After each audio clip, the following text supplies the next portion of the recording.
बोलिए जितवाहन भगवान की जय। अब आप सुनेंगे जितिया व्रत की कथा। हाथ में अक्षत, भीगा हुआ चना, फूल लेकर और जितवाहन भगवान का ध्यान करके चीलों और सियारों का ध्यान करते हुए अब आप सुनेंगे ज्योतिया माता का व्रत कथा।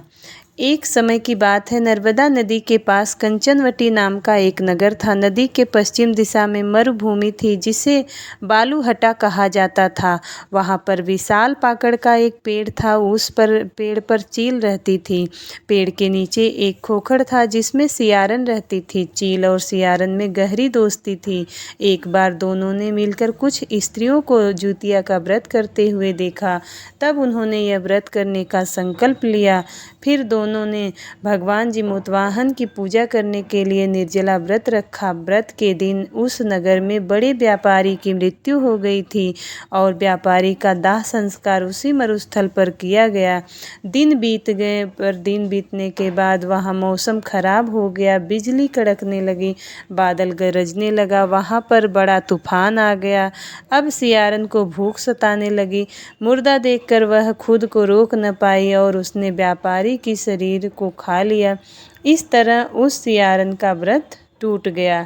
पर चील ने संयम रखा और नियम व श्रद्धा से अगले दिन व्रत का पालन किया। फिर अगले जन्म में दोनों सहेलियों ने ब्राह्मण के परिवार में पुत्रियों के रूप में जन्म लिया।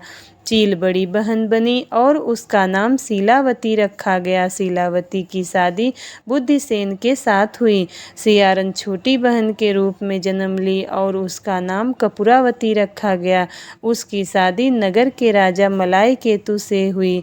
अब कपूरावती कंचन नगर की रानी बन गई। भगवान जिमूतवाहन के आशीर्वाद से शीलावती के 7 पुत्र हुए, पर कपूरावती के सभी बच्चे जन्म लेते ही मर जाते थे। कुछ समय बाद शीलावती के 7 पुत्र बड़े हो गए। वह सब राजा के दरबार में काम करने लगे। कपूरावती के मन में उन्हें देखकर ईर्ष्या की भावना आ गई और उसने राजा से कहकर शीलावती के सभी पुत्रों के सर कटवा दिए और उन्हें 7 नए बर्तन मंगवा कर उसी सभी का सिर उस बर्तन में रख दिया और लाल कपड़े में ढककर शीलावती के पास भिजवा दिया। यह देखकर भगवान जिमूतवाहन ने मिट्टी से 7 भाइयों के सर बनाए और सभी को उसके धड़ को जोड़कर उन पर अमृत छिड़क दिया, जिससे सभी में जान आ गई और शीलावती के 7 पुत्र जिंदा हो गए और अपने घर आए। जो कटे हुए सिर रानी ने भेजे थे वे फल बन गए। दूसरी ओर रानी कपूरावती शीलावती के घर से पुत्रों के मृत्यु का समाचार सुनने के लिए व्याकुल थी। जब बहुत देर से कोई समाचार न आया तो स्वयं ही बहन के घर चली गई। वहाँ सबको जिंदा देखकर और खुश देखकर वह बेहोश हो गई। जब वह उसे होश आया तो वह बहन को उसने सारी बात बता दी तो उसे अपनी गलती का पछतावा हो रहा था। भगवान जिमूतवाहन की कृपा से शीलावती को पूर्व जन्म की बातें याद आ गई और शीलावती ने कपूरावती को उसी पाकड़ के पेड़ के नीचे ले गई और उसे सारी बात बताई। तो कपूरावती उसी समय मृत्यु को प्राप्त हुई। जब राजा को खबर मिली तो उसने उसी जगह पर पाकड़ के नीचे ही कपूरावती का दाह संस्कार कर दिया।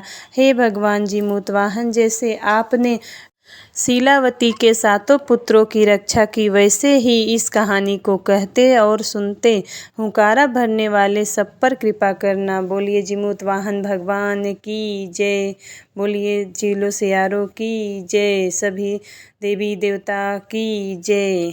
ये चीलों सियारों की कहानी अच्छी लगी तो वीडियो को लाइक ज़रूर करिएगा और चैनल पर नए हो तो सब्सक्राइब ज़रूर करिएगा। और मिलती हूँ अगले वीडियो में, तब तक के लिए जय जिमूतवाहन भगवान की जय।